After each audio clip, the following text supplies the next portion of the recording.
Good morning, everybody. It's 9 o'clock. Welcome to the Ohio Valley Recovery Housing Summit. I'm Gina Collinsworth. I'm the Public Information Coordinator for the Ohio Valley Regional Development Commission, and it's a great pleasure to be with you today. There's a lot of great people on our summit today, and we were talking before we all took a break before it started, just to make sure everyone feels welcome and to know that it's very informal. We have a great lineup of speakers for you today, but we definitely want participation. So we've already started using the chat box to just say where you're from. So if you have a minute while we're starting off here, just get in there and say hello to everybody and mention where you're from so we know how far in the region the summit is going to be reverberating, I guess is the word. So welcome again. And Jenny is with me. Jenny Allison's helping to admit people to our summit that are in the waiting room. I'm going to stop doing that, Jenny, if you'll do it.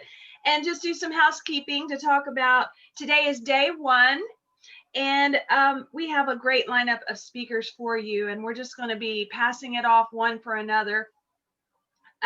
We are recording everything today, and slides will be shared with attendees as soon as we can. We'll get those out to you.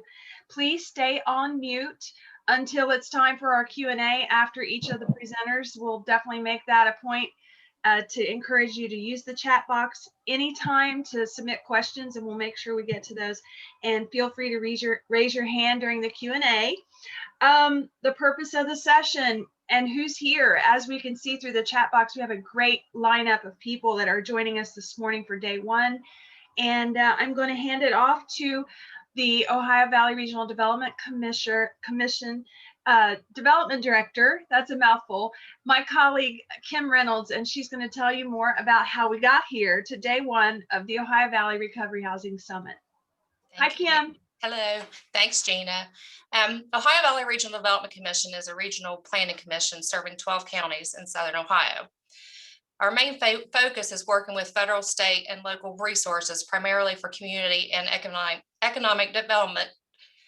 But our region is one of the hardest hit in the nation dealing with opioid crisis. And even though we don't directly work with recovery, we feel each of our 12 counties have great ideas and experiences, and we want to be the convener in sharing those ideas. This is one of the reasons why we see it being of importance of being involved in the Recovery to Work partnership. I'm going to turn it over to Julie Bolen. Julie is one of the cohort members, and she has been very active, and she shares a lot of her ideas from Ross County. So I'm going to turn it over to Julie now. Thank you, Kim. Good morning, everyone. I would like to welcome everyone to our Recovery Housing Summit on behalf of our Ohio Valley Recovery to Work partnership. Our partnership and cohort consists of 11 individuals representing a variety of organizations within our region, including substance use treatment, recovery support programs, law enforcement, workforce development, and employers. So we have a core team that's been leading the initiative over the last year, and that would include Kim Reynolds with OVRDC, myself, I'm the Executive Director of Ross County Community Action. We operate a variety of recovery support programs and different initiatives. And then we also have Michelle Skaggs, the Senior HR Manager with Belicia Foods, and Jamie Cauley, Outpatient Counselor with Hope Source Treatment. So you'll be hearing from Jamie and Michelle later on in the summit here. So our team met virtually several times over the last year to discuss and learn about best practices for different recovery to work programs we have. We're doing some great things in our region, but we also were able to identify some gaps that we have in our recovery to work ecosystem, one of those being recovery housing. So, which is why we're here today. And our group really wanted to host this summit.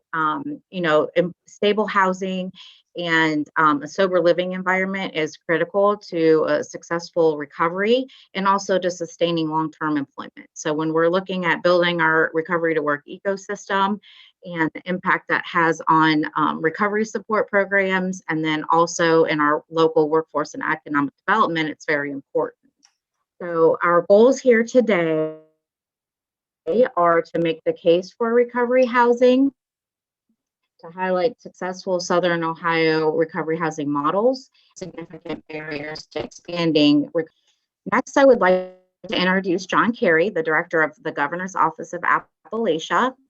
John Carey was appointed to the Director of the Governor's Office of Appalachia by Governor Mike DeWine in February of 2019. John Carey served as the Chancellor of the Ohio Department of Higher Education from 2013 to 2018, working programs with Ohio's job creation and workforce needs.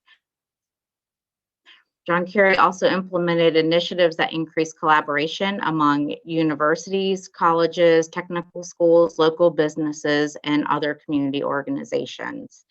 Mr. Carey served in the Ohio House of Representatives and the Ohio Senate, and he was also the mayor of Wellston for 7 years. So it is my pleasure to turn this over to Mr. Carey to share his perspective on why recovery housing is important in Ohio.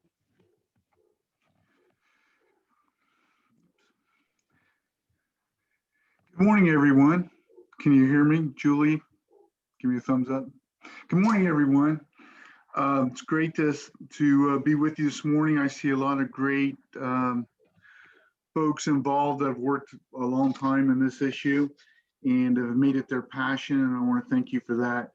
One thing of the things that when Governor DeWine appointed me to the Governor's Office of Appalachia, recovery to work and the drug addiction problem was a main priority of the governor. And he later became the state's co-chair for the Appalachian Regional Commission, which includes 13 states. And one of the reasons the governor wanted to be the state's co-chair is because of the recovery to work issue. And he met with Tim Thomas, who is the federal co-chair, and talked about that. And out of that was the Inspire program. And just to give you a little bit of background on that, listening sessions were held in 2019. There was one at Shawnee State University in Portsmouth. And that's where Nick Irwin was able to present and impressed everyone with the work that Belicia was doing. We held our own state sessions throughout our 32 counties, the Governor's Office of Appalachia. Appalachian, Ohio goes from Ashtabula County on Lake Erie all the way down to the southernmost point of Ohio and South Point to Claremont County, just out of Cincinnati. We continue to have those discussions about what is needed for recovery to work. And they were very productive. And I think we're seeing more and more of a need for recovery to work housing. I'm very glad that OVRDC is doing this summit. It's not something Ohio Valley Regional Development Commission has done in the past. It's not something that the Governor's Office of Appalachia has done in the past as far as talking about recovery housing. But as we see in the region, and I live in the OVRDC region, we see homelessness, we see the effects of the opioid epidemic in our communities that we didn't see before. For example, I've seen people standing outside of our local pharmacy asking for money, same at Dollar General. I was at the post office the other day waiting in line, and the person ahead of me turned around to a local attorney and said, "I'm homeless again, can you help me?" And the person who's a volunteer said, "Sure, I'll do what I can to help. Come see me in 45 minutes. But even in our local communities, we're seeing the people with backpacks, as they're referred to in our community, and we're hearing of tent cities and communities. So it's something that we're going to have to face. Another unintended consequence is that as communities take down these drug houses and eliminate this abandoned housing, it forces more of these people to be more visible as homeless on the street.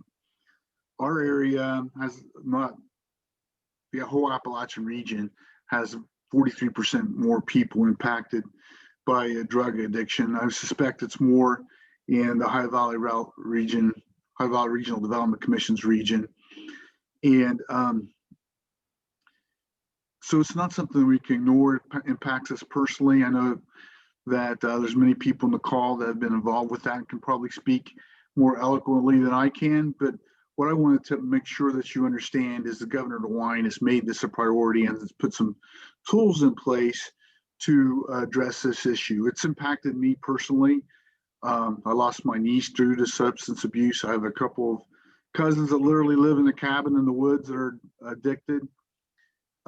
So when we talk about recovery housing, almost every family in our region can tell that story. So it's not about providing housing for those people. The people we're talking about are our people in our community, and we can't ignore them. We can't we can't let them go on a path without offering them some resources to recover. Some of the great things that I've seen as a response to this is what you'll hear about from Michelle Skaggs at Belicia's, putting around wraparound services and making an effort to hire people in recovery. I'll be honest, I don't think that we've developed enough resources yet in a way that can help businesses like Belicia's to do more. And I think that's what Ohio Valley Regional Development Commission is working with their team. So I applaud them for that.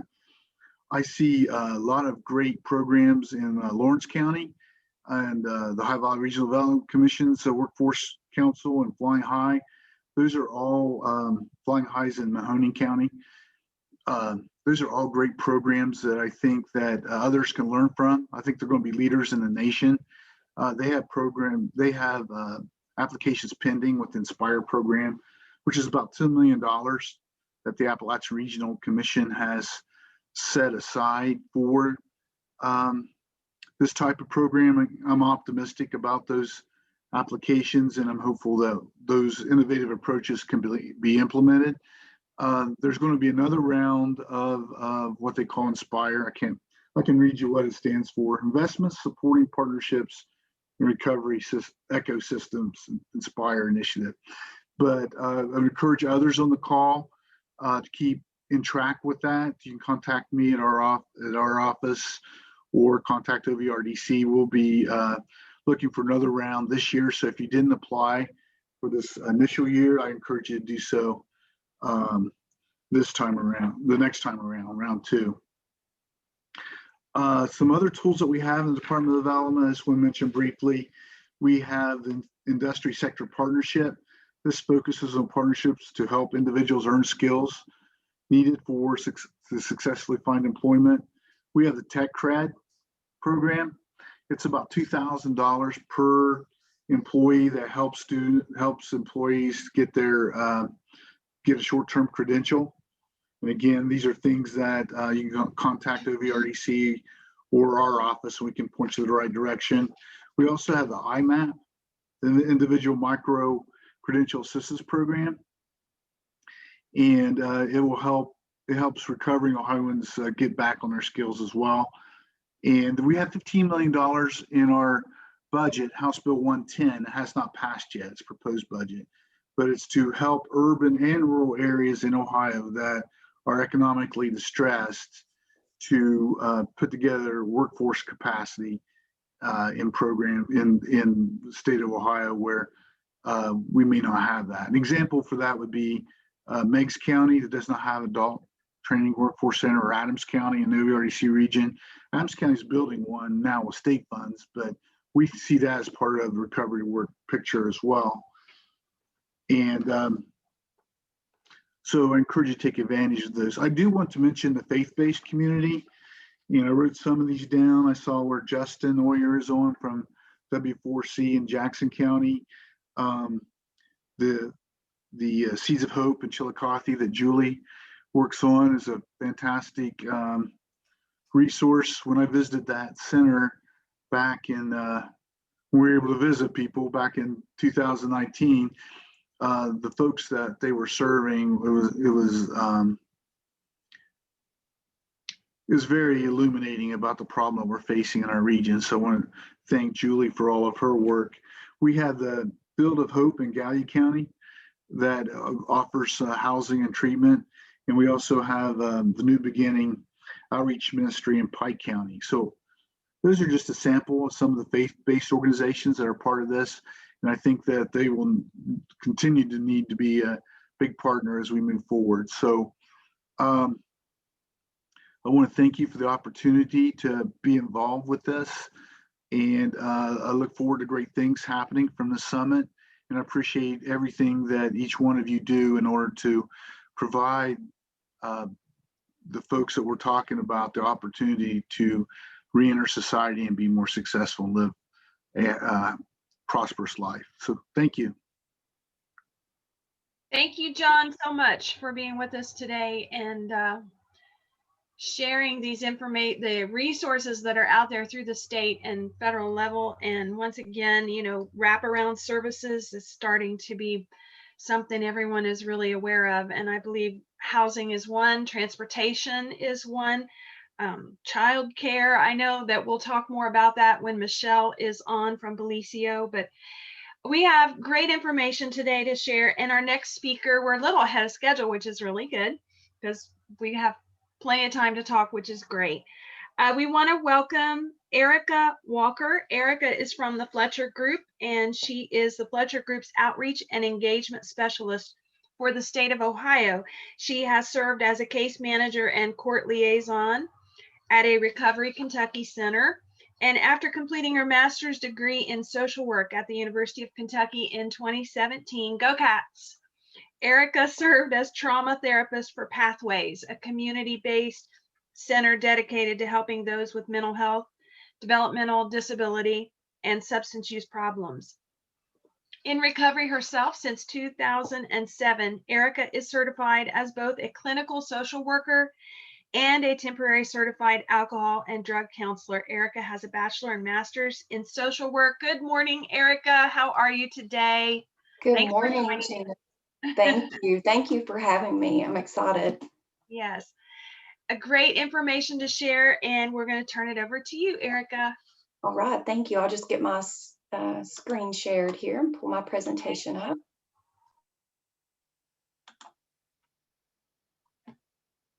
We prayed to the technology gods this morning before we started. The one, the one and only.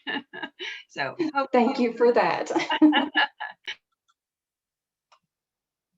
Let's see. There we go. Does it look okay to everyone? Yeah.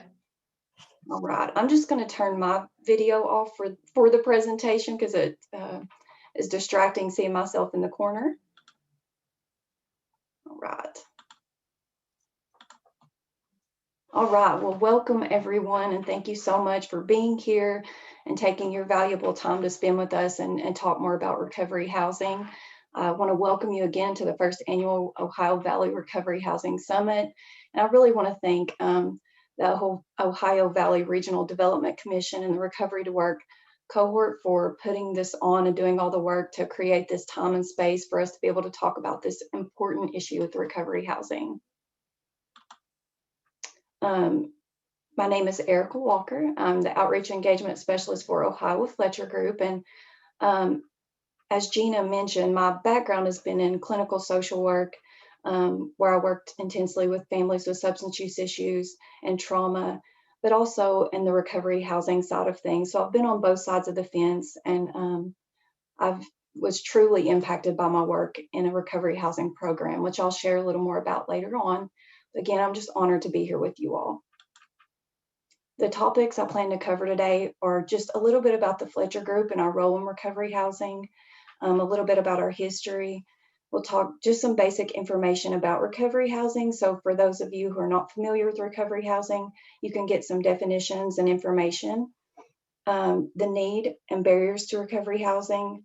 We'll talk about a successful model in recovery housing and key partnerships needed to move recovery housing forward. And just to give you a little background and history on Fletcher Group, our founder is Ernie Fletcher. Ernie is a physician, a 3-term congressman, and he was a 2-term governor of Kentucky. But more than that, Governor Fletcher is passionate about recovery and especially recovery housing. During his governorship, he and his administration recognized quickly the need to address substance use, homelessness, and the revolving door in the criminal justice system. So with the push and urging from Dawn Ball, who had also a personal commitment to helping people in recovery. Dawn was a philanthropist and housing developer in Kentucky who really pushed and urged Ernie to start some programs to help these people. So they started the Recovery Kentucky model. There are now 18 centers serving over 2,000 people a day. So they're 100-bed facilities in Kentucky. They're considered level 3 housing, which I'll go a little more into later. But it's since been named a model evidence-based program by Samsa, and also the model that I had that I was blessed enough to be a part of, and that truly changed me as a person just working in this program. So I'm excited to talk more about that. Based on the success they saw and how many lives were changed through this program, again, with some push from Dawn, Governor Fletcher started the Fletcher Group in 2017. Dawn Ball has since passed away, but he essentially made Ernie promise that he would do everything he could to take this model to other communities and states outside of Kentucky. So that's when he started this organization. In 2019, we were awarded a HRSA grant and designated as a rural center of excellence, focusing specifically on recovery housing. And through that grant, we can provide technical assistance to rural communities to build safe and sustainable recovery housing. And again, some of this information for those of you who work in recovery housing will probably be a little bit repetitive because I'm sure you'll be familiar, but I want us just all, especially for those who are not as familiar with recovery housing, just to be on a level playing field with some basic terms and definitions. And also to look at it through the scope of Ohio specifically. Ohio has created legislation. They're very progressive in the work and the foundation they've already laid for recovery housing. They have created legislation to define recovery housing. And also through that legislation, they decided that they would not require homes to be certified as long as they were below a level 4, which I'll get a little more into. But they did this because they didn't want to hinder the development of recovery houses. However, it is certainly best practice to seek certification. And you can see with these two definitions, Ohio defines it as housing as for individuals recovering from addiction that provides an alcohol and drug-free living environment, peer support, assistance with obtaining addiction services and other recovery support. And I also wanted to include the definition from NAR, which is the National Alliance for Recovery Residences. They're a national nonprofit organization that focuses specifically on recovery housing. And you'll notice they use the term recovery residence, and it's just interchangeable with the term recovery housing. But you can see the similarities: sober, safe, and healthy living environment that promotes recovery from alcohol and other drug use and associated problems. And just to give you a little more information on NAR, they have developed the most widely referenced national standards for the operation of recovery residences. And there's about 30 state affiliate organizations across the US. And again, Ohio is very progressive in this way. They've already developed their state NAR affiliate, which is Ohio Recovery Housing. And you will be hearing from Ohio Recovery Housing on the second day of the summit. So I'm excited they'll have some really good information on March 11th. But just to give you a basic overview, they do offer a certification process as well as TA and other tools and resources for recovery house operators. And they also have a really neat recovery house locator and search tool that can help you find recovery housing near you. And again, we will be sharing this presentation and slides, so if you want to get any of that information, you can. And just to go through the levels of recovery housing, Ohio has 4 levels, or recognizes 4 levels of recovery housing. A level 1 home is typically a single family dwelling, usually maybe 4 to 6 or 8 residents in a home.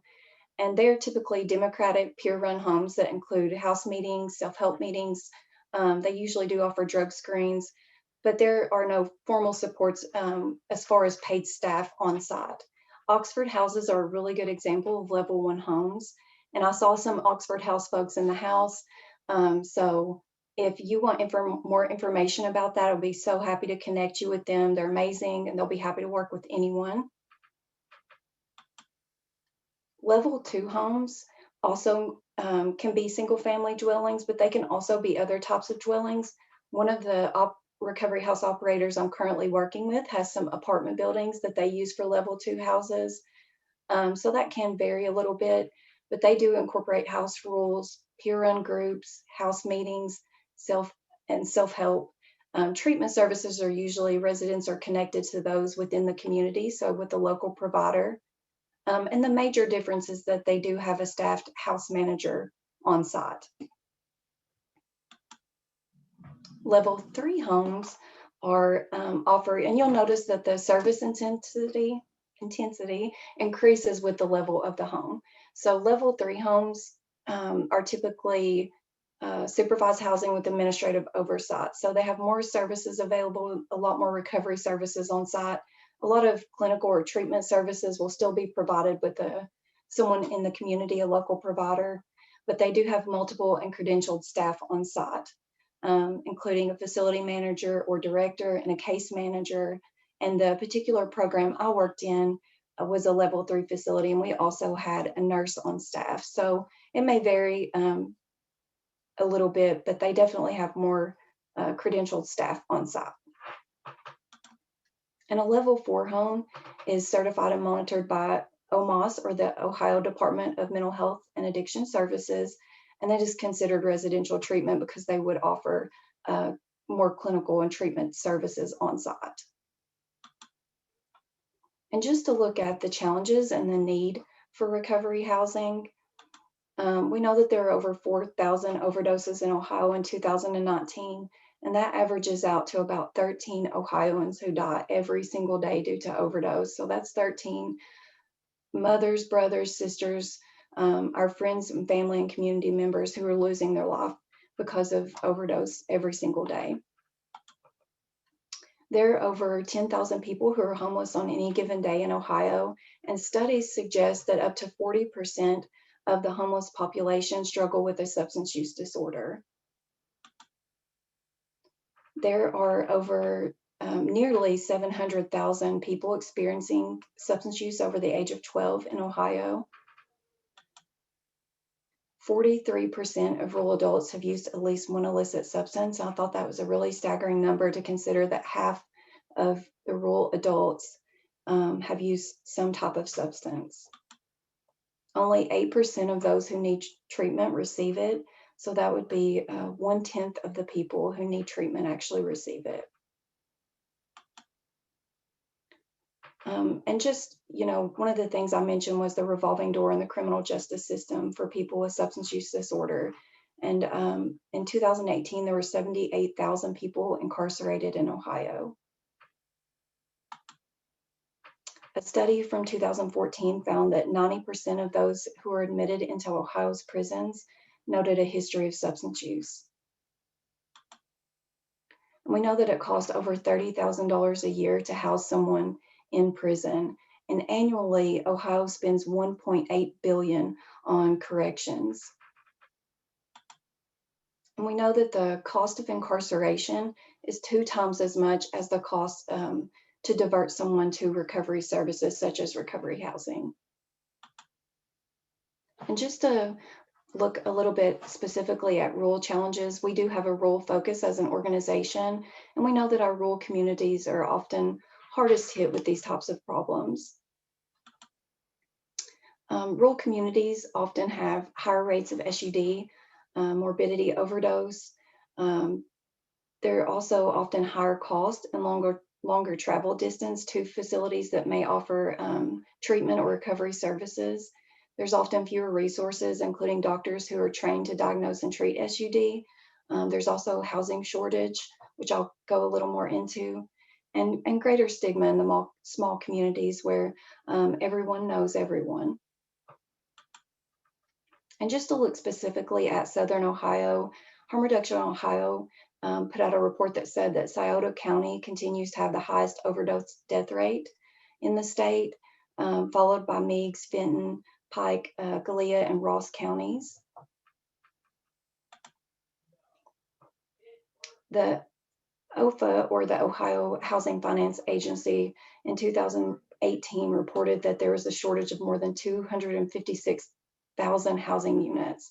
So out of every 100 low-income renter, there were only 44 available and or affordable units. And I did just want to note the extra barriers that someone with substance use disorder may face when trying to find housing. You know, they often may have a criminal background or issues with their credit. They may have a negative history with a previous landlord, lack of work history, transportation. They may have a lower educational attainment or lack of job skills, and this isn't always the case, but it certainly are common barriers with the substance use population. And so I'm thinking about, you know, why is housing important? We always say that it's a crucial part of the continuum of care for someone struggling with substance use disorder. And there are many, many positive outcomes associated with recovery housing, including decreased substance use, reduced probability of relapse, lower rates of incarceration, higher income earning, increased employment, and improved family functioning, which I would say is one of the most important. Samsa identifies 4 pillars of recovery, including physical and emotional health, having a home, a stable, safe place to live, finding purpose, so meaningful daily activities. And I like that they include independence, income, and resources to participate in society. And also that sense of community and those networks and relationships for support and love. And I would argue, and I think anybody who works in recovery housing or has experience with it, that recovery housing supports all of these 4 pillars, whether the services are, the residents are referred to services within the communities, such as for things like physical health, or things they offer within the home. I feel like they absolutely support all 4 pillars of recovery. And just thinking about environment, we know, and I think it's being more talked about and more looked at, that environment is an important determinant, a social determinant in health. The ASAM criteria, ASAM criteria that we use to determine level of care for someone's substance use disorder also looks at recovery and living environment. As a former clinician, you know, I always saw the need for a better environment for our clients. We can provide the best treatment in the world, but if an individual then returns to an environment that is unhealthy, and they have a lack of support and all the other barriers we mentioned earlier, the chances of them being able to maintain long-term sobriety decreases significantly. And so just to look at some of the barriers to the development and expansion of recovery housing, funding is a big one, and that includes capital and operational. Capital being the money to actually for construction cost or purchasing land, or even land or a building to renovate, as well as the operational cost that that's needed to maintain the program and sustain it over time. There also may be a lack of community resources, like recovery resources or meetings and supportive services for residents within a community. And for organizations who are interested in developing recovery housing, it can also be difficult to sometimes have the staff or manpower to dedicate to the development of a recovery house, because it's a lot of work. Of course, stigma and NIMBY, which is not in my backyard. I know most people want to see people get help, but sometimes it can be scary. And I think that's where education and working with the community can be really helpful to combat that. Zoning regulations can be an issue. And also there may be barriers to collaboration within service networks. And where we come in to help with that is through providing evidence-based technical assistance. We can really help with everything from the beginning development stages and, you know, helping look at properties to see what would be the best location, what's going to be the best environment community-wise, all the way through to the operation of the home. And our unique approach and the model that Dr. Fletcher started in Kentucky was a recovery model within a housing model. So it was a recovery model in that it provided a complete continuum of care from intake to employment, including MAT options, peer-to-peer support, workforce development, and some of the programs even have social enterprise programs within them. But it was a housing model because it was sustainably funded through the local housing, through Section 8 vouchers, which were project-based vouchers that stayed with the facility, as well as a contract with the Department of Corrections, which is hugely important to this project, and many other types of funding. For example, CDBG funds or Community Development Block Grant funds were able to be utilized for the operation of these centers. And there will be more information. Dr. Fletcher will be speaking at the second day on March 11th, and he's going to share more about the funding side of things. So there'll be more information on that. And just to give you all a visual of what these programs look like, I think when people hear 100-bed facility, they think, oh my gosh, how does this work? But I can't tell you how beautifully these programs run, and especially when they're at full capacity. These are just some examples of one of the buildings and what a cafeteria would look like and the resident rooms. And one of the things that I always really enjoyed working in one of these programs and also just being involved with this amazing work was how beautiful these facilities are. They really chose to do aesthetically beautiful facilities. They wanted the residents to feel warm and welcomed and important. And they also wanted the residents to take pride in their homes because these are their homes while they're there. And the residents are key. They are the heart and soul of the program. They do all of the landscaping. You can see the beautiful landscaping. They also do the cooking for all the other residents. So they will take turns as groups doing the cooking for the residents. The peers teach and put on classes and groups and help the newer residents as they come in. It's a beautiful synergistic relationship.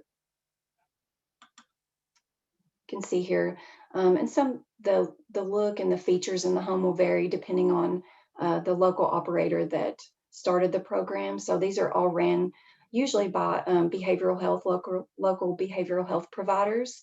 And so I wanted to go into just some of the outcomes. They've been gathering data and producing outcomes for over 10 years in these programs. They knew that would be very important because if we're going to spend money on something, we want to know that it works.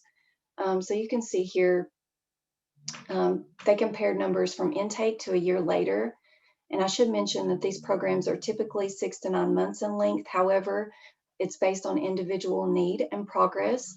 So if a resident needs to be there for 2 years, they can be there for up to 2 years. And even at that point, if they still need support, no one is ever forced to leave. It's truly based on individual need and progress.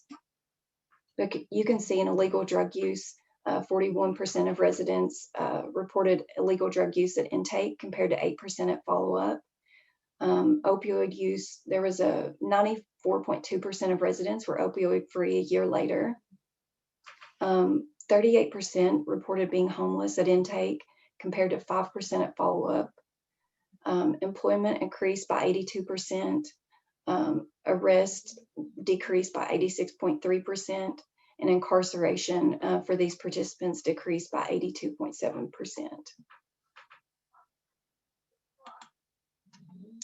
And I feel like, and maybe some of this is my clinician coming out, but I feel like these mental outcomes really spoke to me personally, because oftentimes depression, anxiety, and using substances to manage stress are either what starts someone out in using substances, keeps them using substances, or causes a return to use at some point on their journey. So you can see that 66% of residents met the criteria for depression at intake compared to 11% at follow-up.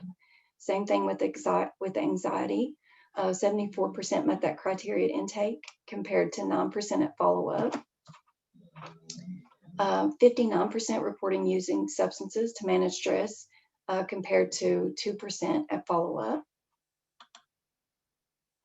And these were some community living outcomes, and I've got a couple of years of numbers in here, so you may see some differences. They were from 2018 and 2019. 38% reported homelessness in intake compared to 2% at follow-up, and 50% struggled with meeting their basic living needs compared to 18% at follow-up. As far as meeting their healthcare needs, 29% reported struggling with that at intake compared to 5% at follow-up. And something I always feel passionate about talking about is beyond the numbers. The numbers are important, and they certainly help us in funding decisions and what programs to support. But I feel like they also sometimes fail to capture the real people and the real success stories that come out of services like this being available.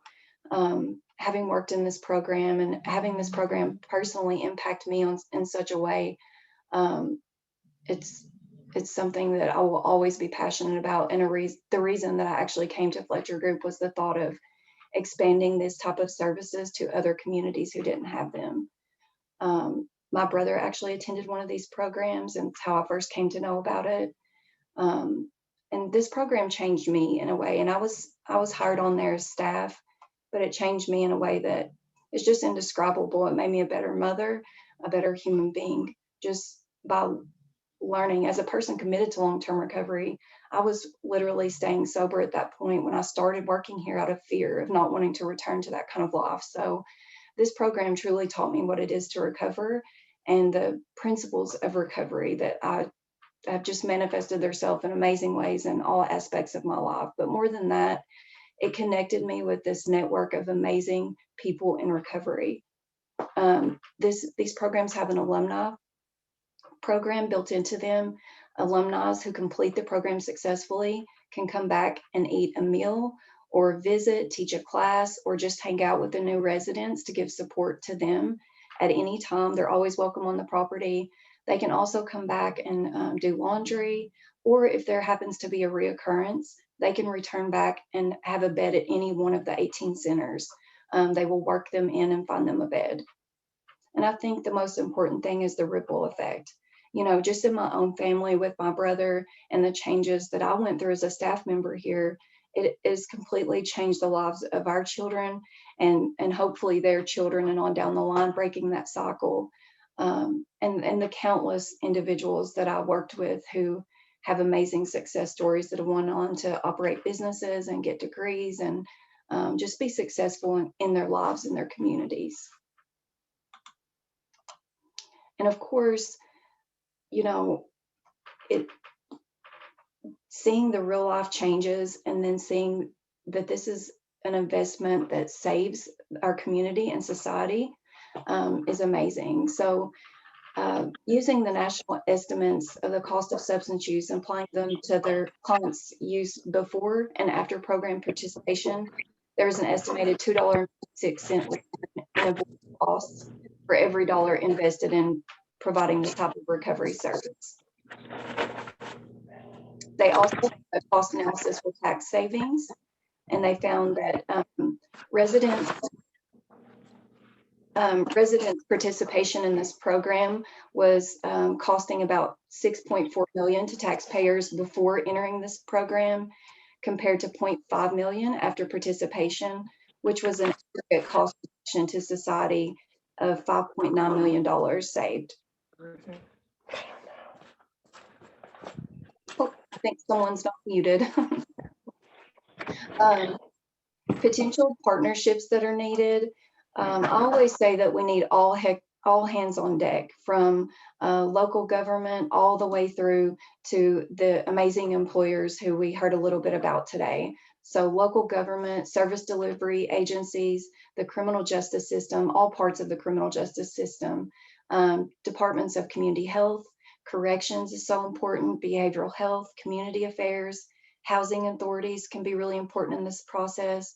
Faith-based initiatives are so important, and private sector employers are also key, especially when thinking about getting people working back in the community and supporting those pillars of recovery. And something I wanted to make sure that I got across today is while we do specialize in these larger facilities, we are a rural center of excellence focused on expanding quality, capacity, and accessibility to all levels of recovery housing in Ohio. So whether you are interested in developing a new recovery house or expanding quality or capacity in your existing recovery house, or if you need other forms of support related to recovery housing like education or things like that, we are here to help. I specifically am honored and excited to be working in Ohio and supporting everyone. So if you're not sure if it's something we can help with, reach out. I will be glad to talk with you. And if I don't know, I will do everything I can to get the answer and connect you to the people and resources you may need. I'm going to share my contact information here on the last slide. So please feel free to reach out. Again, we are going to get these slides out to everyone, so you'll have this information. But thank you all. I appreciate you all listening to me for all this time. And I just appreciate being here, and I appreciate OVRDC for putting this on. Erica, thank you so much. Wow, a lot of great information in there. I made a few notes. I'm a note taker, and I have some questions that were submitted in the chat. So we have over 51 people participating today. If you have a question, please drop that into the chat, and Erica and I will try to cover that information. But we're just going to have a conversation after the presentation to follow up on some of the things that I feel that stood out to me, and I know others in the audience will have questions as well. We had a couple submitted. So while we're talking, be sure and put your question in the chat, and we'll try to make sure we cover it. But Erica, I'm struck by how personal your day-to-day job is. Tell us a little bit about how it feels to work in this space of recovery housing. Oh my goodness, Gina. You know, when I was, I started out my career working in this recovery housing program. And so when I went on to do clinical work, I loved that work because I love working with this population, but I constantly missed this type of model. So I used to say all the time that if there was ever a job where I could just go out and talk about this type of programming, this peer-led social model, that would be my dream job. And then this opportunity came up with Fletcher Group. So the ability to be able to work with all these different people from different backgrounds all over Ohio has been truly a privilege that I'm just really honored to have. Well, we are so glad we connected with you because of the great information you have to share. I think a lot of the people that we work with at Ohio Valley Development Commission, we are working with a lot of community development and economic development. So some of the terms you've used today might be new to some of the people that are watching. And we definitely want to make sure that people new to the topic of recovery housing are on board, and we can, kind of bring everyone together. So you just mentioned a peer-led social model, and I think some people may not understand exactly what does that mean. So a peer-led social model is really exactly what it sounds like. It's where peers, people who are in recovery, once they get their recovery kind of sustained and are doing well, they can give back and support other peers coming through these programs. So the program I worked in, for example, they had a peer mentors office. So once residents completed certain portions of the program, they taught classes. They supported the other residents coming through. It's truly a brother and sisterhood of people in recovery supporting one another. Like a hand up, you reach back to help the person that you were at one point. Some of the questions: at what level of housing are residents likely to be ready to re-enter the workforce? That's something we've really talked about a lot with the Recovery to Work ecosystem project. Recovery to Work. Talk a little bit about what level of housing would someone be in when they're ready to start working a job and continuing to work in their recovery. I think it's definitely possible in all of the levels 1 through 3, but a level 1 would definitely be more appropriate for someone who has maybe completed treatment or really working hard on their recovery and are really integrating back and getting working. But I've noticed that all of the levels have workforce development built into them, because that is the ultimate goal, is to get them back to work. So you're saying it's built in. So some of the recovery housing models actually help residents get jobs. Is that right? Absolutely. That was actually one of my key roles when I was staff, was as a case manager at the time, helping residents be able to successfully transition out, helping them, working with employers to get them job opportunities, and supporting them in finding long-term housing once they left. So it's definitely a crucial part.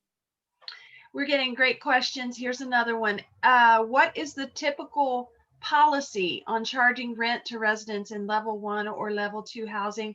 Is rent 100% subsidized, or do residents contribute to the paying of their monthly rent? I think it depends on the program and what funding sources they already have. I know that they do typically base rent on, I think, fair market value. There's some numbers in there it's based on. I will get more information on that. But it definitely depends on the program. Some of them may have a funding or a grant that they found that help subsidize the rent, and some of them may be completely based on rent.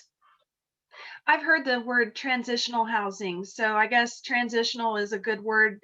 It means exactly what it says, helps you transition over from, being not to relying on others to being self-sustaining. So maybe the rent model is the same for different locations. So that's interesting. Thank you, Ken. Good questions. Let's see here. Joshua Lawson. Hey, Josh. What do you mean by kind of sustained recovery? How many months or years? I guess that's a great question. Oh, so well, I guess, the recovery journey starts as soon as someone starts choosing to work on their sobriety. But as far as, I think that question, and I apologize for that, Josh, I think that question was probably related to me talking about the peers giving back in the program. So they may start a role as a peer mentor in this particular model within a few months of being there. So it could be anywhere from 3 to 4 to 5 months when they start helping to give back. Sally Schisler. Hi, Sally. She has a great question. Lawrence County, Ohio is not currently a target county for Fletcher Group. Lawrence County is just a partner to Scioto County on the river. Beautiful. And they just had an ice storm. So I'm glad Sally is here and has power. Does that cut Lawrence County out of a relationship with Fletcher Group? Thank you, Sally, for asking that question, because it's something I forgot to cover. So I actually have worked with a couple of people in Lawrence County, and we were able to work with them, even though we have a rural focus. Lawrence County serves a lot of the rural communities above it. So if you are serving rural communities, we can absolutely work with you. And thank you for asking that. Another great question related to services. What are some specific examples of technical assistance that Fletcher Group has provided? So again, everything from the development, we have a team of subject matter experts. And for example, one of the things that I've really enjoyed is our director of project development actually sometimes will do a land assessment or a property assessment for people to let them know if there are any zoning issues, funding opportunities they'll have, whether or not it may be located in an opportunity zone. And really just everything, developing a budget, a strategic plan, pro formas, everything from the start all the way through. We can also provide house manager trainings, help them with policies and procedures in the recovery house, and also data and outcomes. We can help support that if they need help gathering data and producing outcomes. Yeah, that makes me want to ask the question for people who are not in any kind of treatment program. Can anybody build a recovery house? Absolutely. I mean, of course, if you have typically behavioral health providers traditionally are the ones to start, especially a larger program, but a smaller house I think is totally doable for anyone, especially like a level 1 or level 2 home is absolutely doable. I think Sally Schisler, I think about Sally because she represents a lot of the faith-based community. So I think that might be something definitely that would help with just, even if you didn't do the treatment part, you could still participate in the recovery housing with the different levels. Absolutely. We've actually helped several faith-based organizations start recovery housing in their areas. So Sally, reach out to me. I'm happy to help you. I love working with the faith-based organizations. So please reach out. Another great question from Audrey Barker. How did Fletcher Group engage employers in supporting the homes, as these residents are possibly their employees or future employees? That's a great question. I'm looking forward to hearing what you think about that. I think in a couple of different ways, and some of them may have not been directly even, although there was direct work with employers. But in these programs, a lot of it was focusing on the program, because if you're producing quality results, if they see people truly recovering, a lot of the residents and the programs we had experience in were giving back in the communities. For example, where I worked, the men would give back and help the elderly pack in their groceries, and they were just giving back in the community. So employers' hearts and minds changed and opened up to them more just by this center being in their community. They got to learn more about recovery. But also, as a case manager, I would go out and meet with and talk to employers, help them address any issues if they had any while somebody was working there, and show them that we were about accountability and owning any mistakes that were made and fixing them. So it was really just communication and outreach. I think that's a great point. And in your presentation, you mentioned Nimbyism, and I wrote that down. You know, I had in the past worked on a project that encountered that, not in my backyard, and it actually stopped the whole project. So Absolutely. talk a little bit more about the strategies on that. Like, how will you help the community come to embrace recovery housing? I think that's where really community engagement from the very beginning of the project is so important, and letting the community have ownership in it, helping them to understand what it is you're trying to do, because you'll find that most of these programs are all about accountability and structure. So these people, you know, this is so much more than just a place to stay. There's programming and structure and accountability within these programs. And I think it really is bringing them in and letting them ask the hard questions and answering them openly and honestly. How do you bring them in, Erica? Do you have like open house or?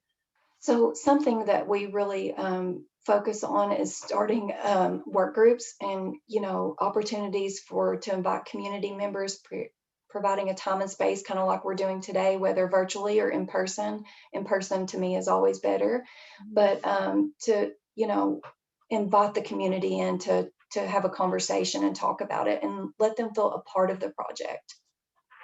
I think John Carey made a great point at the opening, and I have often said this, agreeing with, you know, we all have been touched by the addiction problem. So to sit in your home and think that, you know, your family or your friends or, you know, just the people that you love have not been impacted by it is not realistic. So educate yourself. And when I think about the Nimbyism, you know, that's what I always think. I think, how can someone think that this has not touched their life? You know, this is something we all have to figure out. There's ways to fix things, ways to strategize to move forward. And that's what today is about. So we have more. Yes, we have more questions. A lot of people are curious about the Fletcher Group and services. What relationship has Fletcher Group engaged in at the state and board level in moving the model forward? So advocacy is the question.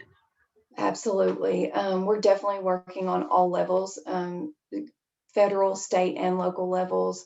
Of course, we're networking and collaborating with national organizations, including NAR, Samsa, all the organizations that are involved with substance use. We're talking to governors, mayors. We're hitting all levels of communication, you know, hitting these important organizations to start the conversation, like the Department of Corrections and local housing. So we're really doing a lot of outreach on all levels. And I think your data is great. You know, data is probably a big part of reaching out, isn't it? Absolutely. Having that data to back up what we're doing in this recovery housing space and the great work that recovery houses are doing is so important. And that's something we can help with. If you have an awesome program, but you just haven't had the manpower, infrastructure to start gathering data or producing outcomes, let us know. We'll be glad to help with that. So thank you, Roma, for that great question. Another great question from Ken. What role can employers play in helping to promote recovery housing or connecting employees in need to recovery housing options? Great question. You know, we really would love to see employers understand more about recovery housing, what it is, and how to provide that connection for their employees. So great question.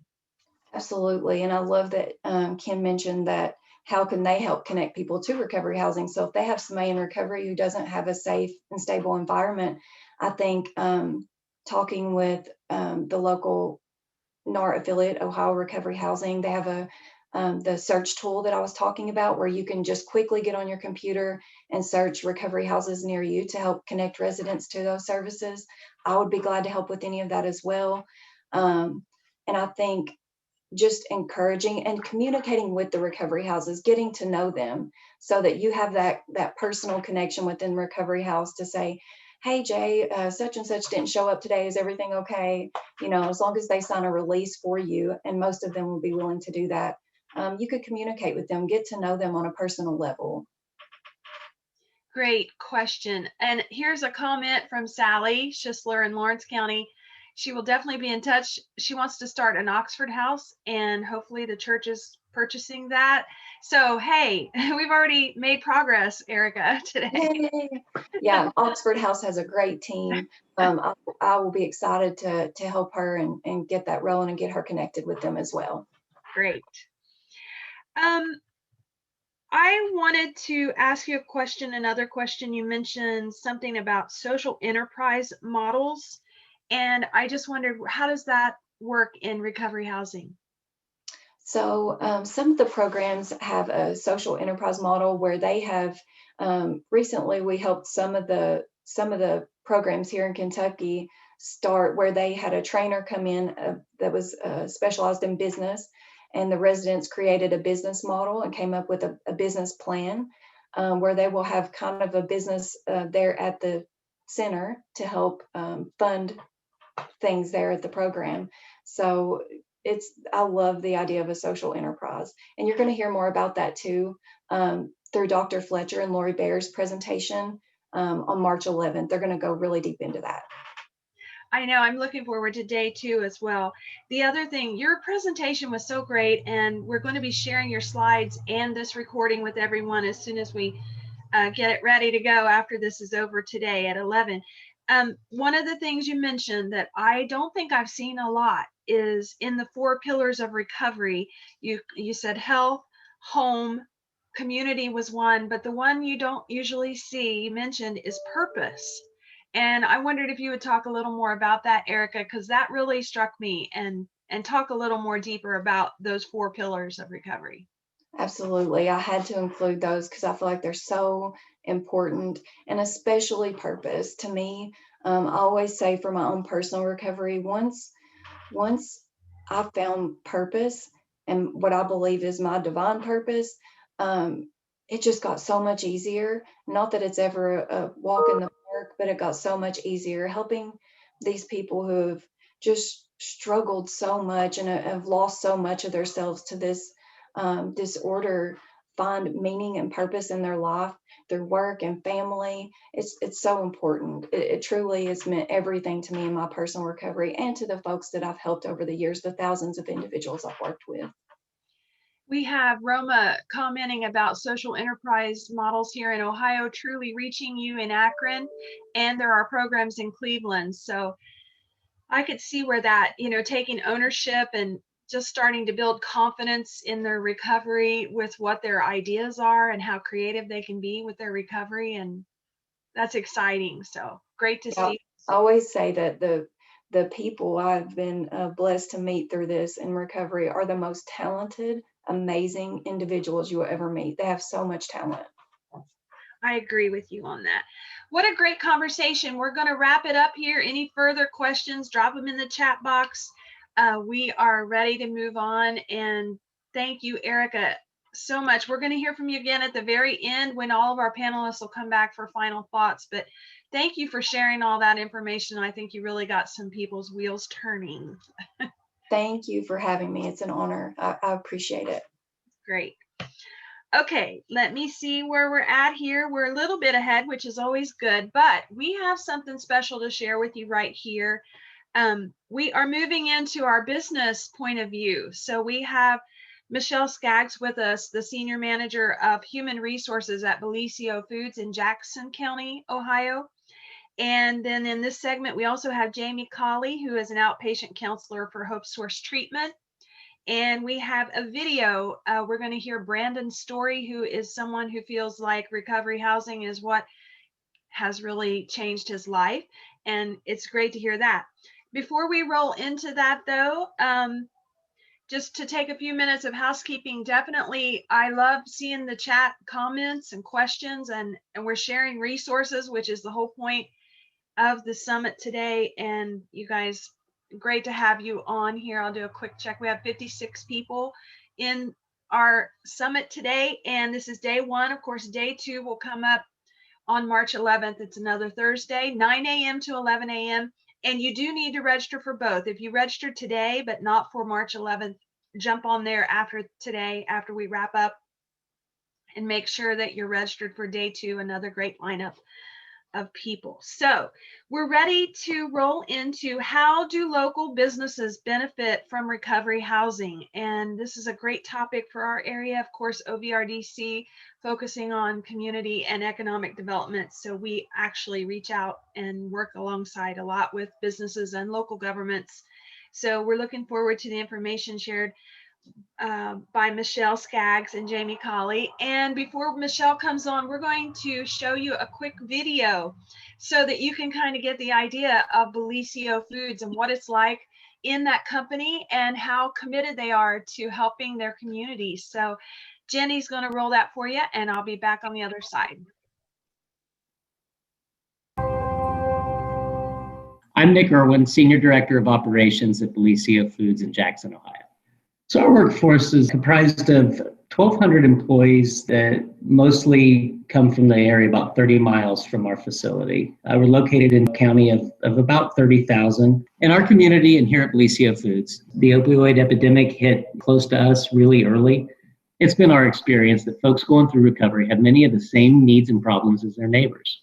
But through the addiction, they've often damaged the support structures and relationships around them, however fragile those relationships and support structures may have been in the first place. Because of that, they may need more frequent help overcoming the smallest of barriers until they have reestablished those relationships and/or some sort of financial help. The second thing we see is that there are some hiring barriers, such as background checks and maybe even a person's previous reputation that may not accurately reflect the person standing in front of you that wants to work. It takes a little bit of effort, but you can filter through those things to get an accurate picture of the person that's standing in front of you and where they are in their life, and then you can make the proper hiring decision from there.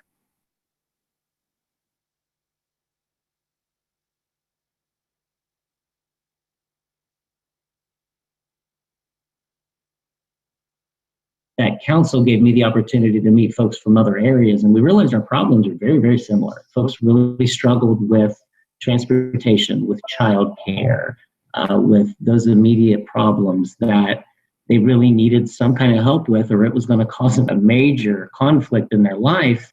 And that just emboldened us to continue down the path that we were on. With this COVID process, it's really tough recently to judge any kind of normalcy. Inside our facility, our employees have really stepped up in an amazing way. We had a lot of hungry people. In these times where people are suffered with the loss of work and money, we think this is a great way to contribute.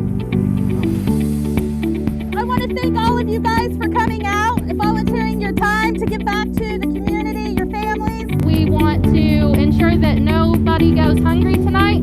So as a company, we are very fortunate to be able to give food away to our community, and we just want to thank you all for coming out to offer your help.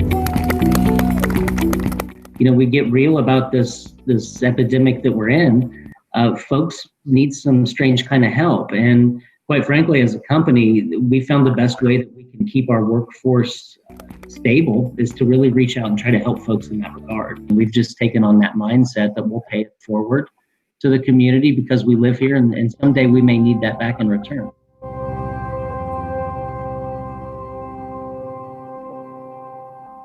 So we're really lucky today to have with us Michelle Skaggs, Senior Manager of Human Resources for Belicia Foods. Michelle is also one of the core team members of the Recovery to Work cohort. Hi, Michelle, how are you?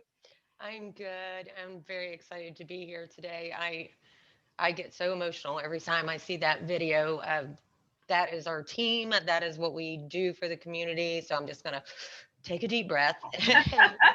But it just demonstrates the love that we have for our community here in Jackson. So I'm going to share my screen. Great. Let me see, where am I at? Oh yeah, they put me in charge. I'm not technically savvy, but look, we'll see what we got.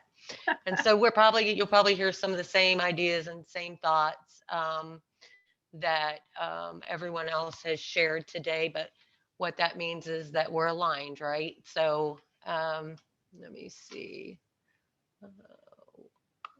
Do I need to do this as, yes. I am wearing glasses, but I can't see. So. And while Michelle is getting ready for her presentation, I'll just say, drop any questions you have in the chat box. And when we get finished with Michelle with your segment, we'll see if there are questions real fast and then pass it on to Jamie. Are you you're still not seeing it full screen, are you? Not yet. That's okay. I'm okay with it because I can just talk to it. Okay. Because I've got 3 screens here and it's a bit much. Okay. Okay. All right. So Belicia Foods, who we are. Well, we say we make really great frozen food. We have Michelina's, Atkins, Boston Market, Eating Well, Authentica Asia. As Nick mentioned in the video, we employ 1,200 in Jackson, 6,000 town population and a 30,000 county population. Our remaining employees come from a 30-mile radius. I think that's starting to pick up a bit, though. We are starting to get some employees out of West Virginia, some folks an hour and a half away. So that's exciting. Who am I? I moved to Ohio in 1999. Started my journey here in 2013, not initially in HR, actually training and development, and then started the continuous improvement program here. And my focus has always been on developing people, employees, and giving them the tools to be successful. Let's see here. And so why does Belicia care? In my mind, the question is, how can we not care, right? As you've heard others talk, we're all living in different areas and have people in our communities dealing with many addictions. And I fathom to say that everyone on the meeting knows someone, has someone in their family, a mother, a father, a child who has an addiction. So I think that's where we all share a common theme. So this is the world we live in, unfortunately. So I share my story, and there in our organization, a lot of people share these same types of stories, and this is where our passion to support the community comes from. So imagine a loved one battling addiction. And keep in mind, and we, oh my goodness, I should have put that on do not disturb. I apologize. And keep in mind that, we look at it as alcohol, drugs, or whatever. Addiction is addiction. And this is someone that's been in and out of jail and battling an addiction. This person has lost their spouse, their children through this process. And then not to mention, the family doesn't trust this person anymore, not willing to support their habits. and really can't deal with the humiliation that's brought to the family. And at this point, right, this person's like, I've got to change my life. I got to change my life. So let's think about the needs. And I know that they've been mentioned in prior speakers. So again, if we're talking about the same thing in the needs, I feel like we're aligned. So people in recovery need good health. People in recovery need a place to live. They need meaningful work. We believe they deserve an opportunity to enhance their education. They need people to believe in them, and they need peer support. When Erica was talking about that, that's absolutely, in my mind, one of the top things. And people in recovery are members of our community, good, bad, or indifferent. So it's really important that we support them. I mean, everything else is already difficult, right? And so I said, how can we not care? We can relate, and we support our community. Okay, so where does the support come from? So Belicia believes in good health. We put a health center across the road because we think it's important to promote. And it's not only short term, but long-term healthy living. We believe allowing people the opportunity to make a living. And I'm going to speak very candid about this. I think the inability to not get back into the workforce and gain employment is huge for someone who they want to get back into the community. They want to make a living. And I think that we cycle back through systems, jails and relapses and things, because that I've seen a lot of roadblocks with that. People aren't given enough opportunities. And I also believe that we need to educate more businesses and to understand, because it is risky. But this is just my 2 cents. And supporting and influencing people to do the right thing, we believe in that. And our core group has talked about this in one of our meetings. If only one person's journey to successful recovery, it's a reason to celebrate for us. Like, this is huge. And I left you'll see on my slide, it says a chance, and sometimes another, and sometimes another. Sometimes giving someone a chance, sometimes it does take another chance. And sometimes we have to give them another chance. That is support and influence. Some of the things that we do, as Nick mentioned in the video, so we look at the needs of our community. And Nick brought up transportation, because we talked about how that is has been identified as one of the benefits that we could leverage here. So what do? We go buy a van, and we have it shipped from Minnesota. Someone goes and drives it, and it's donated. We partner with the Y, and to help folks have transportation to work. So we see these challenges every day. And so that's one of the things that we've done. I'd like to share a story specifically about the video that you watched. And yes, so the day we were doing the Feed It Forward, and it was raining so hard. And, you want to have people come out and help, because the lines can be backed up for miles. And I was out walking around and, just telling everyone how much we appreciate their help. And I hear 2 young ladies yelling, Michelle, Michelle. And I honestly didn't recognize them. So I got closer. I was like, oh my goodness. These 2 young ladies used to be cooks for our organization. And a cook for our organization, it's a really tough job. A lot of heavy lifting. The physicality behind it is not appealing to everyone. And I remember them, and the reason I didn't recognize them is because they were actually healthy. So they looked different. And so I said, hey, ladies, what are you doing? Well, they were brought with a recovery house, and they wanted to come up and help. And I said, so what have you been doing, right? Because I didn't connect the dots. And they said, well, we've been in this recovery program. You know, we've had problems with drugs, and yeah, and we're so excited. In 6 weeks, we can go back to work. And do you think we can reapply? And I said, absolutely, apply. I encourage you to. That's so exciting. And and I thanked them. They didn't have to share their story with me, and they did. And just the excitement. So a couple months later, my team takes care of the orientation, and I'll go in and I talk to the orientation people and folks that are coming in, and kind of just, I like to do that. And I look over, and there's the two young ladies that were there that day. And yeah, it was just an amazing feeling to see them. Now, because I see and I am exposed to so many people here, I really didn't know at the time that they were going through something. But then as I stopped and thought about it, I thought, okay, because I also handle the employee relations side. Yeah, I noticed some attendance issues.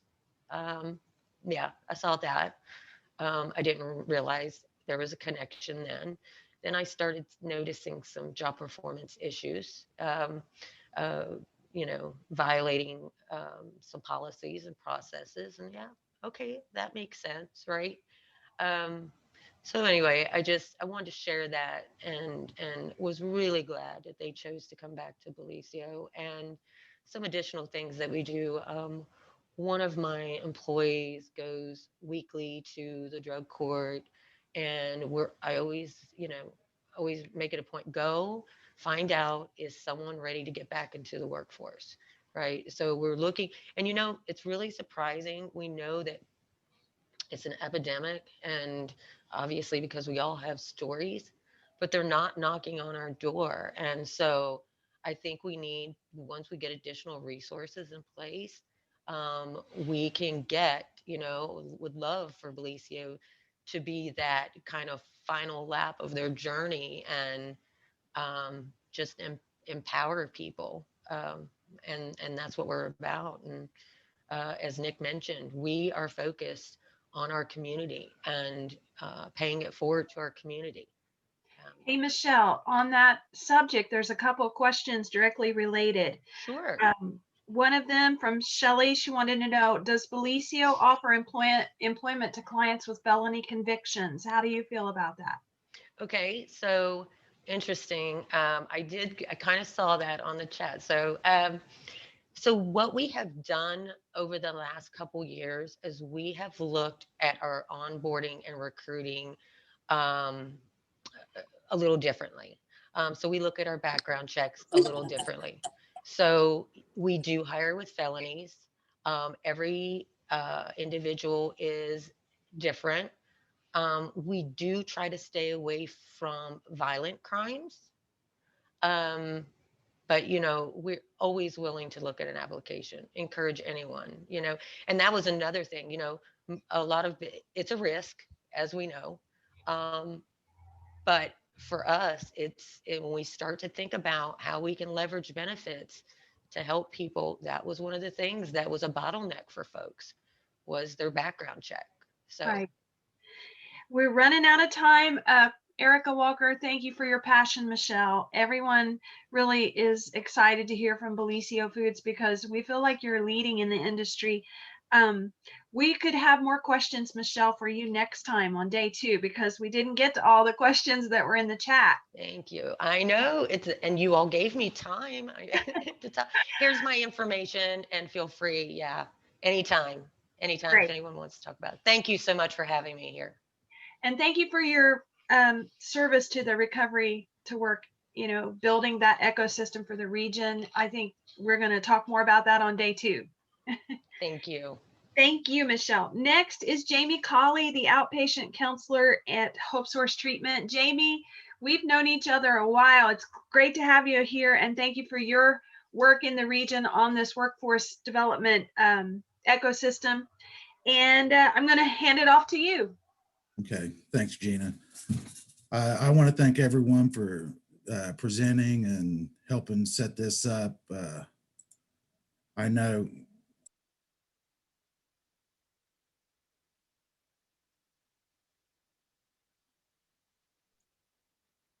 I think we might have lost Jamie. Did we lose Jamie? I think so. And while he reconnects, I think we could transition to Brandon's video. Okay, yeah. Jamie has someone he wants you to meet. So we'll meet him first and then Jamie will be back and we'll talk to him then.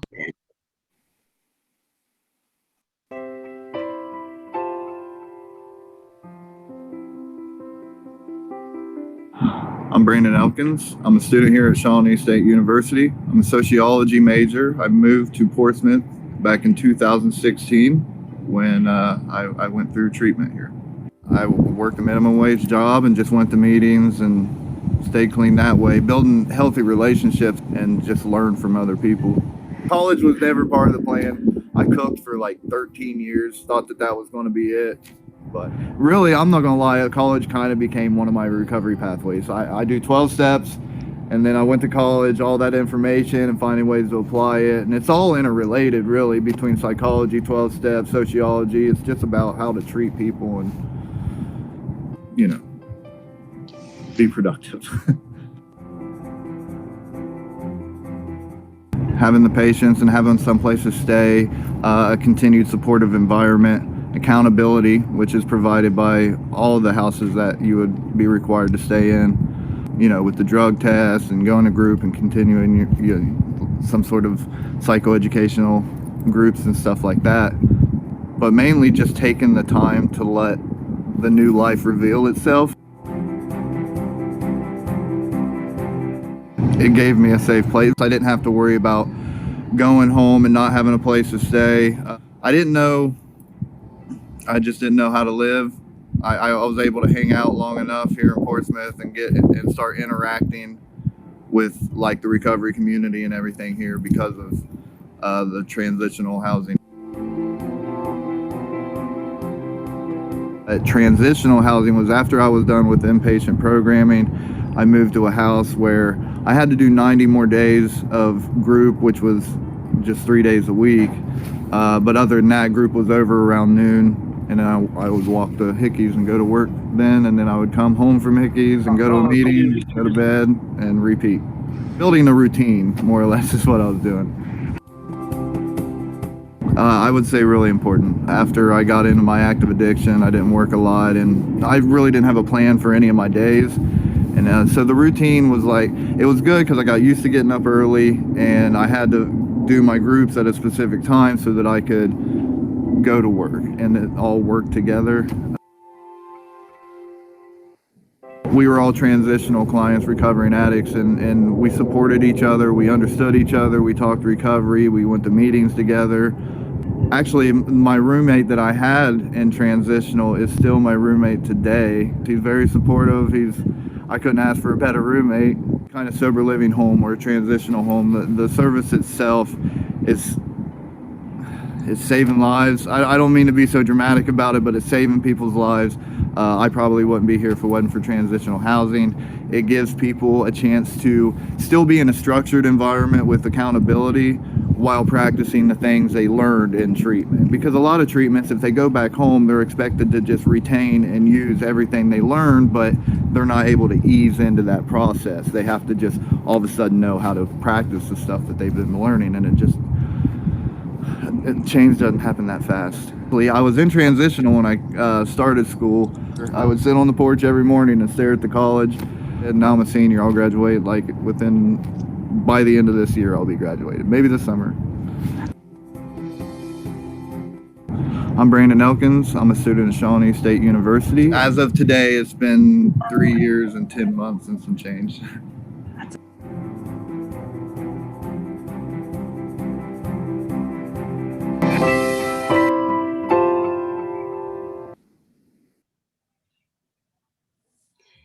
Jamie, are you back with us? Yeah, sorry about that, Gina. That's okay. No problem. I clicked stuff I shouldn't have been clicking here. I do that. Hey, you're the one who actually introduced us to Brandon. So I'm going to turn it over to you. Yeah, and when I think everything I've heard today, when I think about recovery housing, I think of networking and, you know, the networks. I'm a licensed social worker and counselor here at Hope Source, but I'm also a recovering addict, and I'm a grateful recovering addict. And I think the reason why I can say I'm a grateful recovering addict is because of the networking I've been able to do. And before I got clean, my network was pretty counterproductive, you know, and you know, that includes, you know, other people in active addiction, drug dealers, criminals, things of that nature. But it also includes, don't tell, and we'll keep this here, but it includes my mama too. So, you know, mama and mama were counterproductive when I'm looking at, you know, a recovery lifestyle. So, you know, the recovery housing helps separate me from that counterproductive lifestyle and have a recovery supportive environment. You know, it wasn't that mama was a bad person, it's that her enabling was, you know, it wasn't recovery supportive. So you know, that's all I had to lean toward after I was done with treatment. So having this space to develop this network of more productive, recovery focused people was crucial for me. You know, I'm not going to pretend that there's enough treatment out there, but there's a lot. And, you know, we have faith-based, we have medically assisted, we have 12-step based treatments. But the thing is what happens when I leave here? You know, do I go back to those old counterproductive networks, or do I go somewhere where I can build new, more productive networks in my life that help me network with, you know, business opportunities and different, you know, methods of moving forward? So Brandon was a really good story of that. He's become a leader in our local recovery community. So I appreciate having him on here, you know. And another person that's important to me on here is Jay. He's been a mentor of mine and helped me move forward in my life. He's a lead counselor and clinical director here at Hope Source, but he's so much more than that to the community. He's not only mentored me, but he's mentored many others. And he has a long history with counseling and services, support services with mental health and addiction, with adolescent and adult communities. And so I'll turn it over to Jay for more. Thank you very much, Jamie. Can everyone hear me? We're good. Great. Okay. Well, I'd like to thank everyone who has presented today, and I'd like to thank the work of the Ohio Valley Regional Development Commission and the Recovery to Work Cohort. It is very touching to have people who see something as important that I see as important. It's also very touching. Kind of surprisingly, I have some long-term friends on this that I didn't know were going to be on here. Some who know about some of my struggles from the very beginning. One of those was that well, I'm in recovery. I'm an alcoholic and I'm an addict. And I'm a counselor and a supervisor and a father and a community member. And I've sometimes been good at those things, and sometimes I've been really bad at them, depending on what's going on. But like a lot of people have said, you know, it started out bad. It usually starts out bad. And then how can we maybe help it turn out good if someone can get some recovery? And there are a lot of barriers that are there that everybody can see, and there are a lot that people cannot see and that are invisible. I've learned a lot today that I didn't know about, and I'm very encouraged, and I'm hearing a lot of inspiring work being done behind the scenes in different areas of our region, and it's extremely exciting.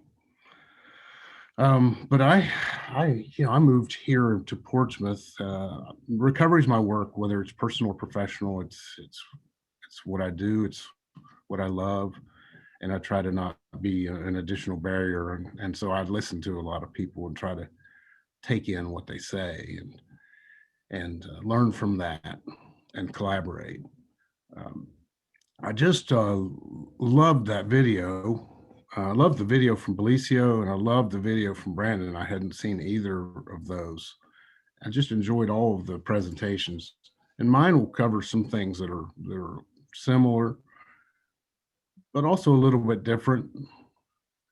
I like to think that I try to be involved in stuff at the ground level, and that's where I'm most comfortable, whether it's in the county jail or in Tracy Park or in a 12-step meeting. I mean, that's where I enjoy myself the most.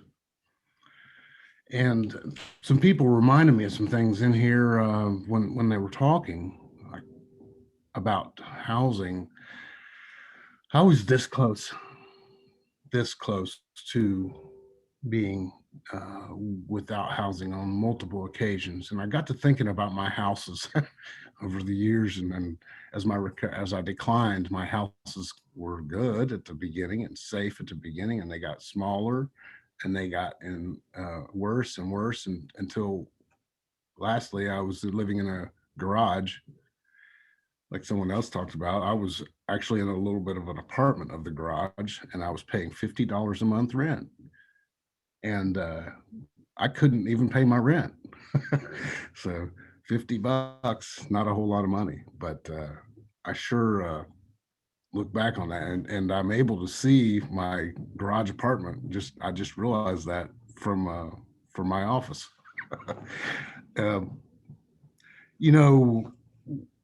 Some of the things that people are told in early recovery or encouraged to think about. And one of the biggest ones is to avoid slippery people, places, and things.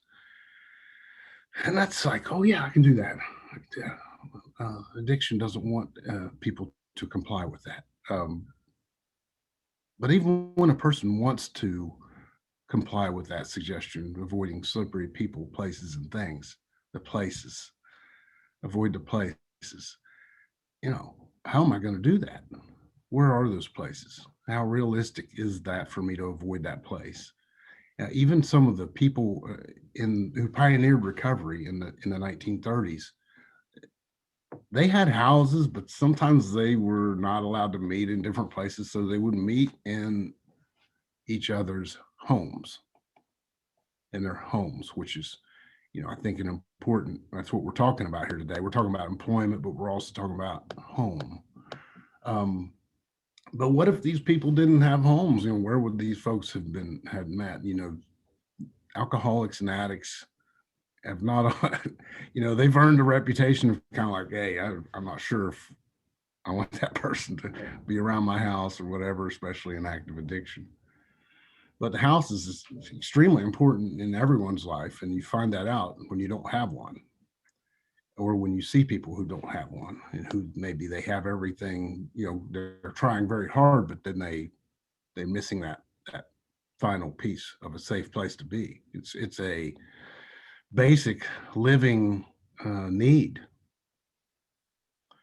There are references and metaphors in recovery literature, which I love, and I'm going to share a few of them today, about the house and how important it is. Dr. Bob, who was the co-founder of Alcoholics Anonymous, he wrote these little prescriptions, these little funny prescriptions, and he would write on the pad, trust God, clean house, and help others.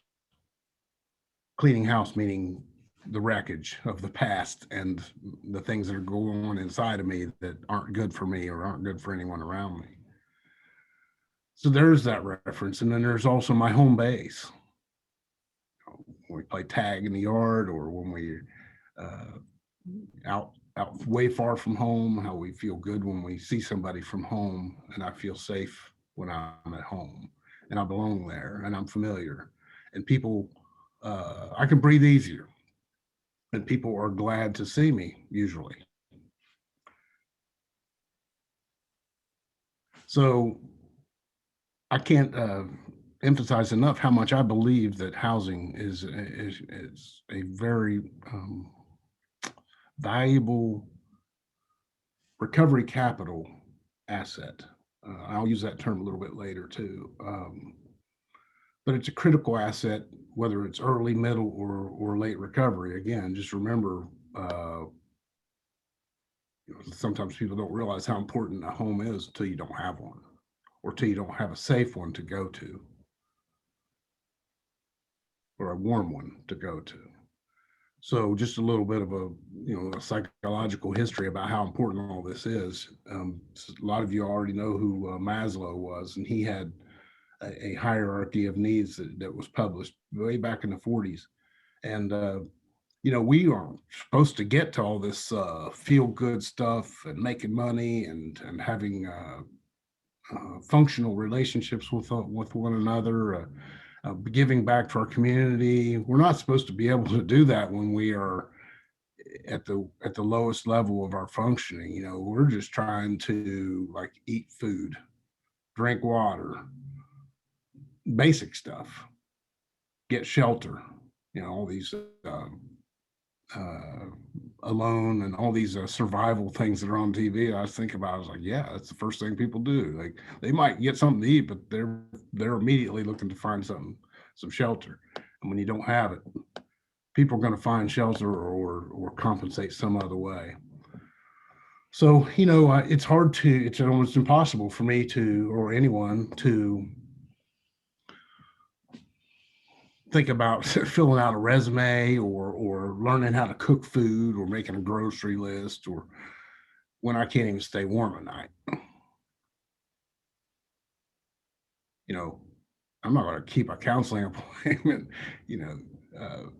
if I can't stay warm at night. If I can, how am I supposed to do laundry when I don't have a washer dryer? When I don't, the list goes on, and I won't go too much more into that. But having a house is a cornerstone.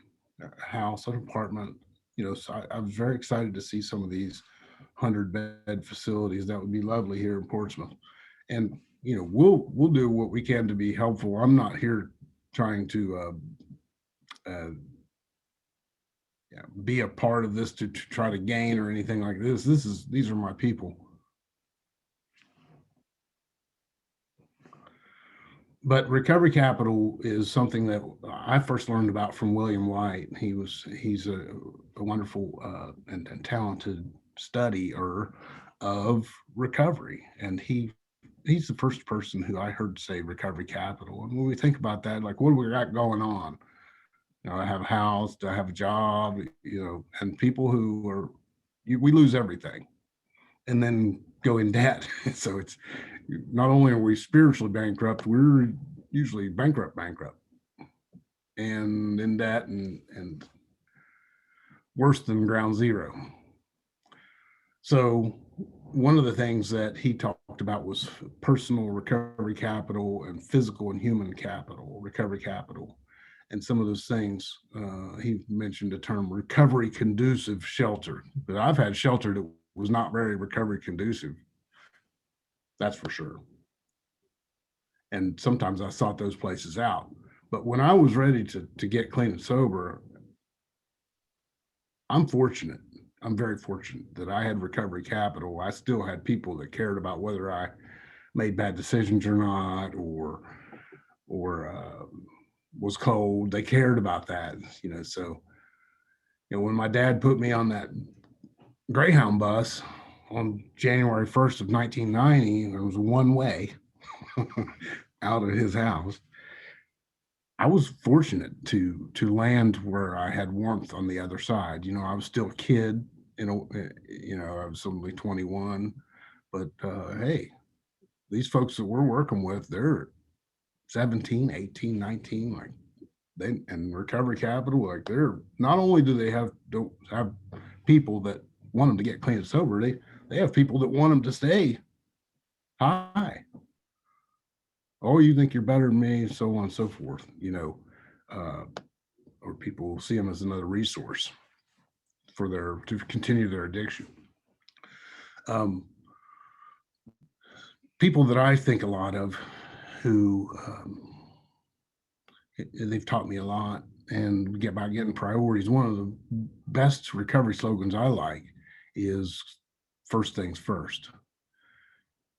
And when I think of first things first from our standpoint, I'm thinking I've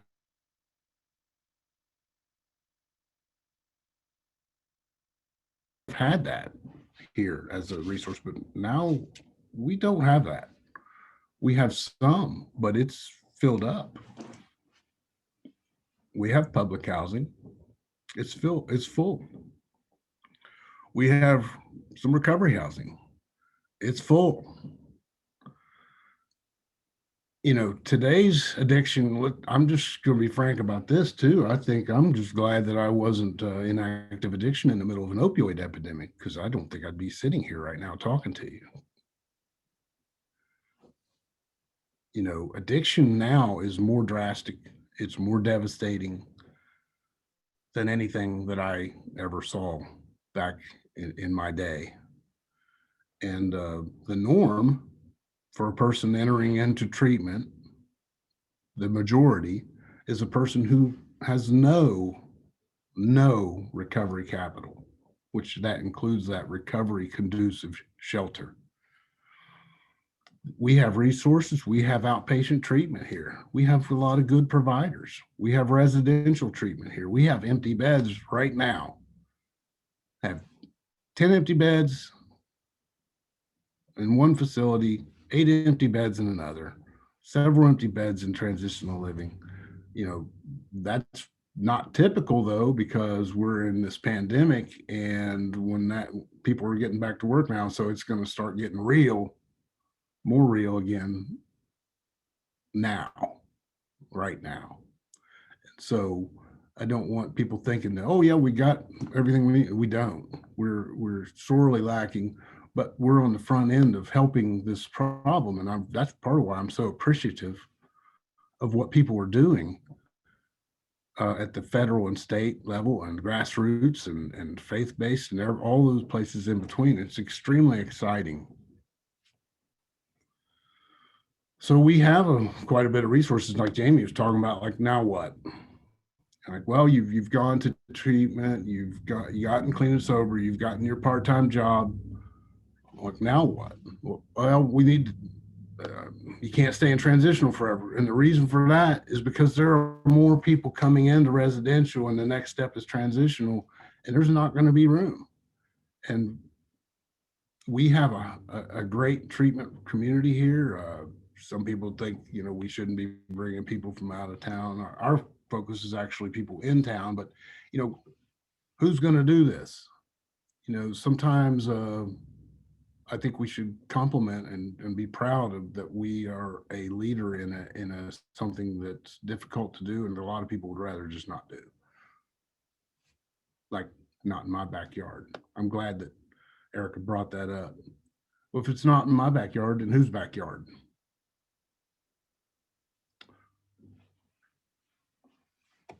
So there are so many barriers. I'm going to go through some of these, and I'm really try to be more of a solution person than an answer person, but here are some of the things that I see that we could benefit from. And I know I'm running close to time here, but I'll just go through them and share this with people later. But there's a high demand for residential and transitional, and we have hundreds of completers completing treatment every year, just in our little area here.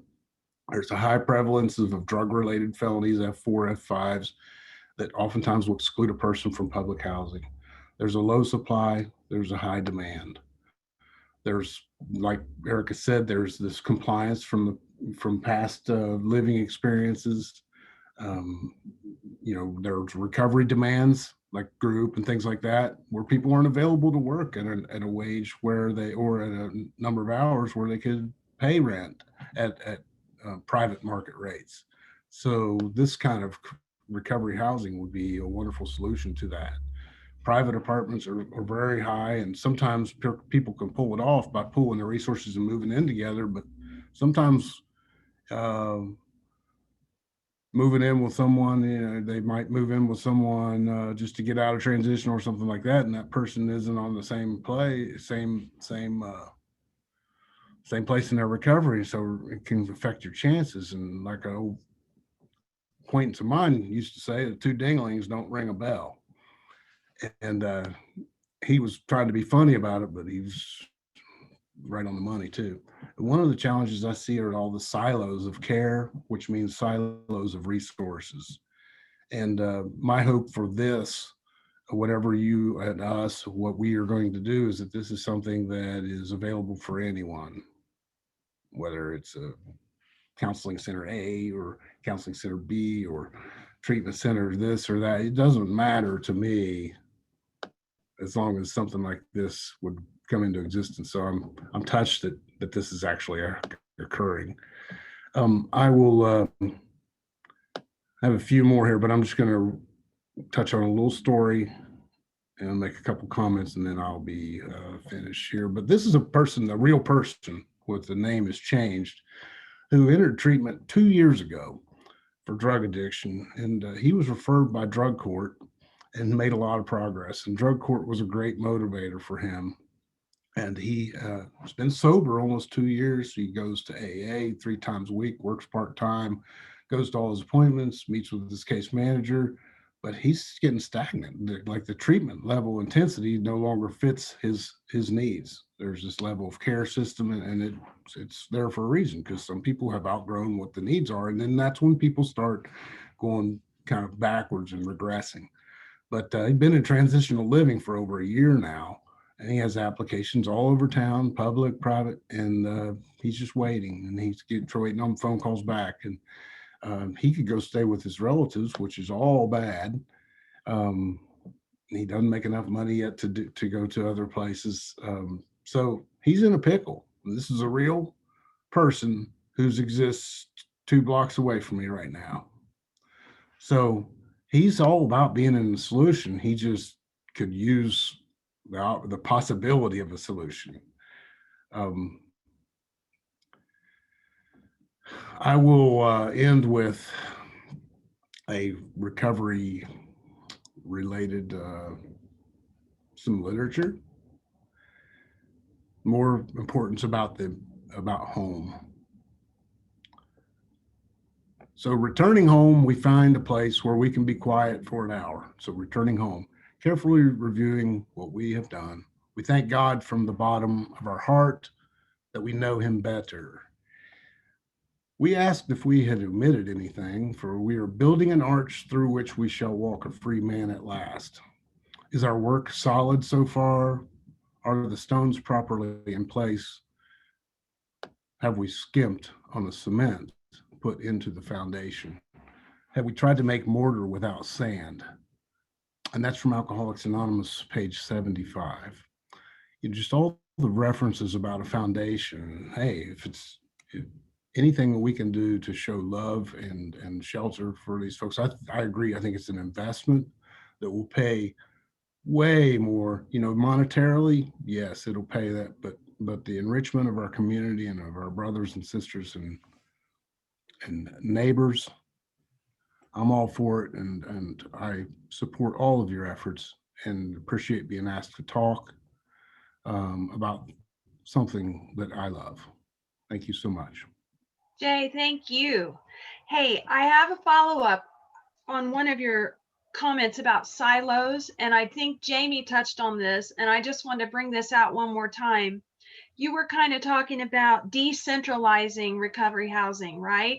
At this point, we have an inventory of recovery housing that's connected to treatment, but I think you and Jamie both, we're into our final thoughts now. Just to wrap up, you and Jamie both made the point that recovery housing can be just one thing. It doesn't have to be connected to a treatment provider or a nonprofit, or what I'm trying to say. It's not necessarily that silo. Is that right? That's exactly right.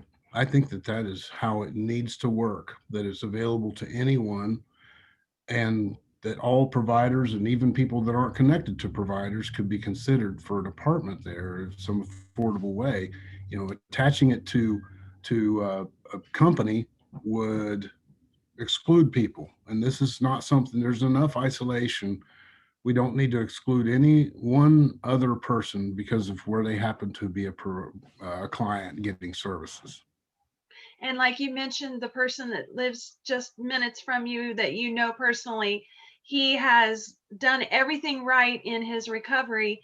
Now he's waiting in transitional housing. And at this point, unless he has somewhere he can go like that, decentralized, you think he may be moving backwards at some point. Yes, you know, and he also has depression and anxiety and some other problems. And it's frustrating just for a person without depression, anxiety, and a substance use disorder to experience those things. And then you compound that. So, you know, he's trying, and we encourage, and he's trying, and we encourage. But, you know, how far will that go when his treatment isn't matching up with what his needs are? And he's got new guys coming in, and they're like not the same place. So he's feeling less and less and less a part of or in the right place. So great information, Jay. Thank you. Final thoughts, Jamie, connected with this conversation? And we'll go on down to all of our speakers and wrap it up. Yeah, it's just the importance of that next step. Like I said, it's that helping people network, and you know, the people in the houses become the mentors themselves oftentimes. And you know, I'm not going to network as well with the business community, with the productive community, without people who's already experiencing that. And you know, if I go back to my old network, then I'm going to get my old results. So, you know, treatment is a really good education and a good foundation, but this, I hope, is a step toward what's next. How can we support this community and in hand support our own community at large? So I appreciate everyone for being here. Thank you, Jamie. Next, Erica Walker, if you're still with us, what are your final thoughts from today? You've brought so much great information to us. I just really appreciate everyone being here and coming together to do this. It shows the passion and concern that Ohio has for its residents and wanting to help people in recovery, and thank the attendees for being here. I say, let's come together, you know, let's all reach out and start something and come together and see how we can develop and expand some more recovery housing in the area. Thank you for being with us. And we're looking forward to day 2, which is March 11th, of course. Julie Bolen, are you still with us, Julie? Final thoughts from today. Yes, thanks, Gina. I just want to, on behalf of the Recovery to Work cohort, thank everyone for participating in this summit today and all the organization and time that went into it. You know, these are conversations we've been having as a cohort over the last year, and it's very exciting to me to see that we've expanded that today and have had so many participants and great panelists, and it's just getting the conversation started, and just really exciting to see this collaboration and discussion, and look forward to what we can continue to accomplish as a region. Thank you. And finally, Kim Reynolds. I just want to take the time to thank everyone. I feel like I got 8 hours of information in 2 hours time. It was very informational, and I recommend that everybody get signed up for the March 11th event, where we'll talk about how to make recovery housing happen and how do we maintain it. And I would recommend, if you didn't get your questions answered, maybe we'll have time at the next March 11th. So just keep those questions in your head and we will try to answer them. Thanks everyone. Thank you, Kim. Thank you everyone for joining us. I'm Gina Collinsworth for the Ohio Valley Regional Development Commission, and we will see you March 11th. Get signed up and we'll send out all the information. Thank you, Jenny and Ken, for your help on this. And day 2 of the Ohio Valley Recovery Housing Summit happens March 11th. We'll see you then. Thank you.